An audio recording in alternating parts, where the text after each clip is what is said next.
Hey everybody, and welcome back again to our Jaka channel. You see it behind us, our car.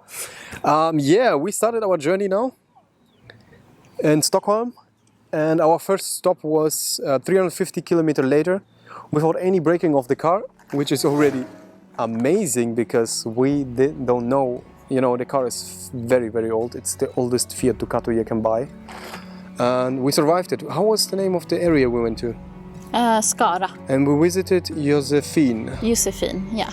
Josephine is living in the opposite of Stockholm. Yes, she lives in a small house. You could call it a croft on the countryside. And it's a very calm area. It's a small town.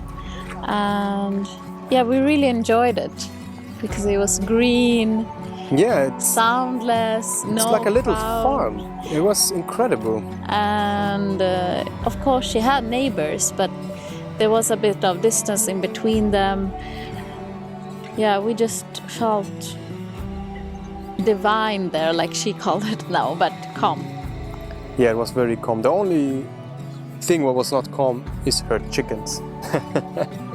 Bob and his crew. What was the other guy's name? One was Amelia and Bobbelita. Bobbelita and the cat. Yeah, and the cat was really cute. The chickens waked us up in the morning, but as how you can say it, as sorry to us, they give us their eggs. So that's a good thing. We got a nice breakfast. No, but he was a good alarm. He also snoozed. Yeah. Like he would give an alarm and then after 15-20 minutes he would do it again and we would be like, yeah, Bob, we're waking up. And he was quite cute. He would be close to the car and then when you went out he would run away. So we also researched then later a little bit about the area and we saw this Blomberg, right? Kinnekulle. Kinnekulle, a very important geographical place for those who study geography. For us it was important to see because it's a nice place with the flowers and the villages and but how crazy we were, we decided to go by bike. And we thought 1 hour 20 kilometers one way, easy. But it went wrong. After 30 kilometers, included the 10 kilometers back, we had to call Josephine and pick us up. To pick us up. Yeah, we leave the bikes and pick it up later with our car. We were too tired. Yeah, but on the way there we saw very nice little farms with animals. We saw one house, it looked like it was fresh burned down. We're very sorry for those persons. We saw horses on a farm. It was just nice. We saw cows many times, a very typical Swedish countryside to see cows. And also we saw this little place with the rocks, like this building that broke down, I think. Yeah, where you tried to climb up. Yes, but it was...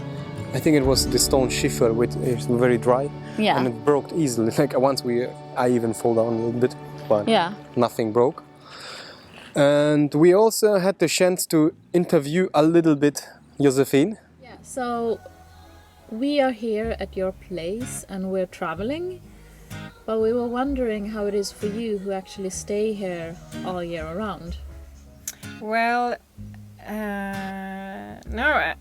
it's mostly really great to live here. It's kind of tough in the winter. It has been tough in the winter when it's cold and it's snowy. But I think I'm the kind of person who just easily adapt to situations, and I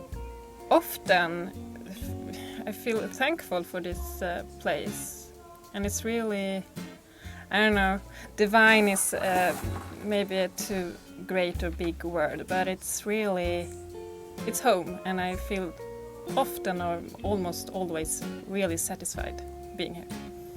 So me and Daniel are doing this trip because we want a life outside of Stockholm. And what I know, you lived in Stockholm too. Was it that made you move here too, or how do you see it? this is home. Home, yeah. It has always been home. I'm from here. I'm born and raised 5 kilometers away, that direction. And my grandma is born in that house. It's a red house over here. I actually left this geographical area because of wanting to meet new friends that are more like me. So that's why I left and moved to Stockholm, because that was I thought that was the place to meet new people. And I did. But my heart and has always been here. And then I looked for a house. I have always been into old houses, and it has always been my dream to live in the countryside with the animals. Not that much animal, but I always wanted to live like that, this, with an old, beautiful house. In my eyes, a beautiful house. And back to your question. So this is home, and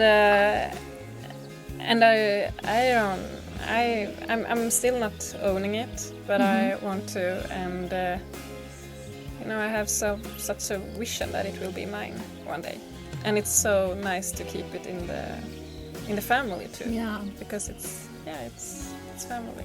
And then we went further to Gothenburg, which is Sweden's second largest city. And it's close to Oslo. It's completely on the other side of Stockholm. So the culture is actually a bit different. Yeah. Yeah. I agree with this. There is no stress comparing to Stockholm.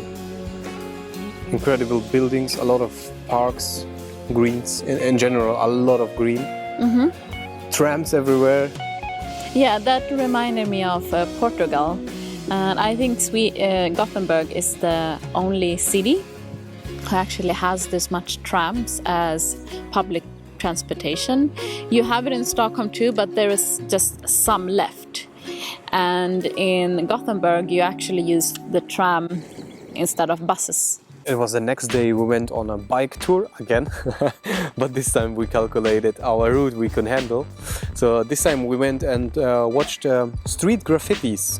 And that's also something big in Gothenburg, I guess, because we didn't saw it in Stockholm. It's not that common. But here you really saw it everywhere. Yeah. And we went down, we parked our car, for example, and then went down just a bit behind the bridge, and there people were painting with graffiti, and so it seems to be something of a community there where they do this. Yeah, she told me actually they have an art university, and that's the art she is practicing. And allowed to do. And they are allowed in Gothenburg to do it on the special places, on special buildings. And of course we have some videos and photos for this.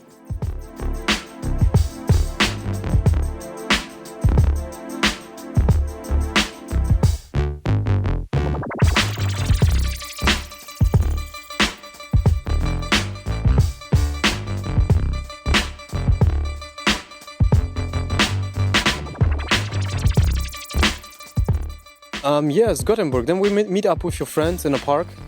Yeah, I met 3 of my friends in Gothenburg, and that was nice.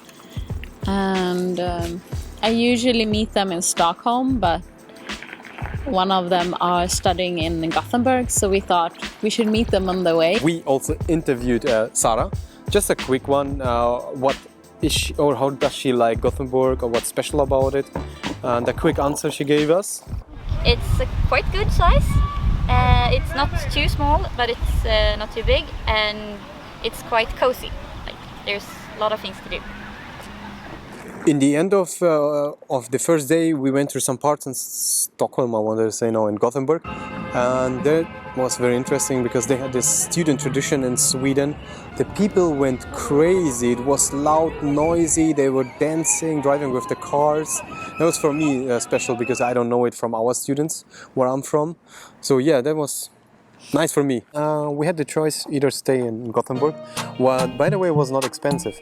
We paid in the night in between 10 and 8 in the morning, 2 crowns per hour on what was the name? It was Klippan. Klippan, yes, it's at the port. Very silent area. And yeah, 2 crowns per hour. It's nothing. It's 20 cents, by the way, who don't know how much is the Overall, crown. in Gothenburg, I would say it's cheap. Yeah. Because we were Yeah. standing next to my friend, and it was also like 9 crowns per hour. In the daytime, in between 6 and 12 crowns. It depends where you park. Yeah. But in general, it was not expensive. But we decided, instead of staying there a night again in Gothenburg, on the street, we said we are going to head up south because we go to Malmö, Anyways, yeah. where we are now at, how you call it here? Skanör. Skanör, yes. But before Skanör, we hold it on, it was Falkenberg. Falkenberg, yeah, because we thought it's many kilometers. It's like almost 4 hours. So we In thought, between Gothenburg and Malmö, yeah. so we should stand somewhere in between. And yeah, after being in a big city, we felt like a little bit of nature, somewhere off the shore where there's no people. We can do the whole free camping thing. Yeah, but then we first went in Falkenberg to the camper place where the typical campers are, you know, the big ass camper vans, not vans, the real camping equipment stuff. What do you know? call it? RV in American, I guess. Yeah. In Swedish, we call it husbil, Yeah, Hauswagen. house car. Because But then we saw it and we were like, no, it's not for us. let's look for a little street. We were like this petite, Yeah. and they're like huge ass like this. So no. we went and found a place on the beach. Yeah, we found a spot. No one there. Very nice, obscure spot, and it was really nice and calm. And yeah, we had a good night's sleep. Yes, it was incredible. It was very silent. We wake up on the ocean. Waves you could hear from far. We had some breakfast, packed the stuff, and heading down to Malmö. And that's actually where we are now. Yeah, as I said or before. We are in Skåne, and the big city of Skåne is Malmö, the 3rd biggest city of Sweden. And this, where we are right now, is like a half island in Skåne in the south. And how long was it? Like half an hour from Malmö? Yeah. And it's really nice here because the beach is white, the water is really clear. You feel like you're almost in Italy or something. And yeah. But what's nice here is this famous little colorful houses we're going to show you. Yeah. And you can see from here the bridge we're going to take from Sweden down to Denmark and Germany, and that's actually where the journey really starts, and the Corona fun. And that's where the action will be. This bridge is approximated 16 kilometers long. Yeah. But it won't take long at all to drive over it. No, but No, the challenge is what will happen when we actually come to the other side and they ask us, why do you want to come into Denmark? or why do you want to come to Germany? And that's what we are going to film in the next parts and make like short videos. This is a little bit a longer video, but this is also our longest journey yet. It's 1 week now. I guess the real journey will start now from Monday, but we had a little bit of Vanlife Sweden here, and I like that. I like that we had, in just 4 days, we did a lot of things. Yes, we were in countryside. Of course, we don't have any videos of Stockholm because we live there. We were in Stockholm, countryside, Gothenburg, and now Malmö. In between, we were at the ocean. Now we are again at the ocean. This ocean is different. It's warm. It's white sand. Over there, it was green and more cold. Yeah. But anyway, it was amazing to see now Sweden just by driving down, and we don't have to hurry. Yeah. We are not afraid to be in a rush. Before we did this trip, we tried, I think,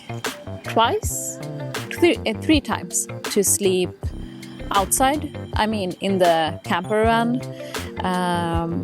Yeah, we did it once in the summer. It was more in the cold time. And twice in the autumn, just to try Jakar and what he goes for. But this was our first real trip. Yeah. And Almost 1,000 kilometers now. yeah, so it's quite nice that we did some Vanlife Sweden before starting our big journey. and enjoy and meet some friends on the way. Like today, I wrote in the Vanlife Sweden group, we call it Vanlife Sverige, and just wrote like, yeah, we are going to Skanör. Does anyone want to meet up? And this guy, he wrote, we met up. It was really nice. So, I mean, continuously in the journey around Europe, we will try to meet up other vanlifers just to share, have fun. Yeah. Exactly. So let us know if you are close. Yeah. Let's be in touch in the groups. Yeah. And thanks for watching our videos. Yeah, and tune in next time. We will post something every week. Once a week, a video will come out. About where we are and what we do. Yeah. Thanks.